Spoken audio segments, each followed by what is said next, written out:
2025వ సంవత్సరం సెప్టెంబర్ నెల 8వ రాశి వృశ్చిక రాశి. నిన్నటిదాకా వృశ్చిక రాశి పూర్తిగా బాగాలేదు, ఇప్పుడు మాత్రం కొంచెం బాగుంది. మరి రవి బాగున్నాడు, ఉద్యోగం చేసే వాళ్ళకి ఉద్యోగం వస్తుంది, మంచి పేరు వస్తుంది, వివాహం కాని వాళ్ళకి వివాహం అవుతుంది, వ్యాపారస్తులకు బాగుంది. కానీ కొన్ని గ్రహాలు మాత్రం బాగాలేవు, దానివల్ల అనవసరమైన ఖర్చులు ఎక్కువగా ఉంటాయి. కాబట్టి ఇదివరకు మీద కొంతవరకు బాగుంది. ఇదివరకు ఏం చెప్పాను, వృశ్చిక రాశి వాళ్ళు ఇంట్లో నుంచి బయటికి పోవద్దు, ఏమి చేయొద్దు, తిని ఇంట్లో కూర్చోండి. ఎందుకంటే ఉన్నది మొత్తం పోగొట్టుకుంటే కేర్ ఆఫ్ ప్లాట్ఫారం అవుతారు. కాబట్టి మీరు ఏది చేసినా మొత్తం పోతుంది.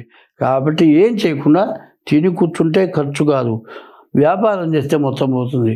అనవసరమైన పనులు చేసుకోకుండా ఉండమన్నాను. ఇప్పటికి కొంతవరకు బాగుంది, కానీ పూర్తిగా బాగాలేదు.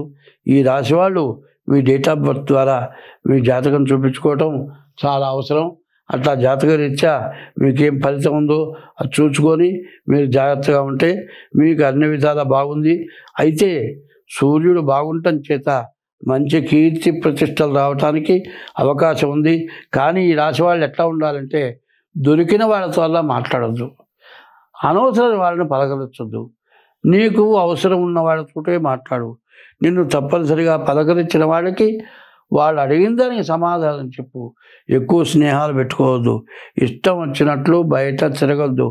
ఈ బయట తిరగడం చేత కానీ దీనివల్ల నీకు చాలా నష్టాలు కష్టాలు ఎక్కువగా ఉంటాయి. కాబట్టి మరి గురుడు అష్టమంలో ఉన్నాడు, ప్రాణకంటకుడు.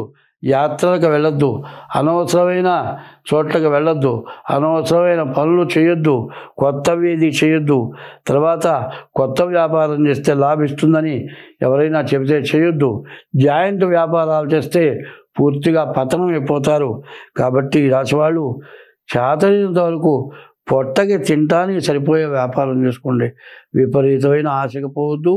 దీనివల్ల వృశ్చిక రాశి వాళ్ళు చాలా నష్టపడతారు. స్వస్తి.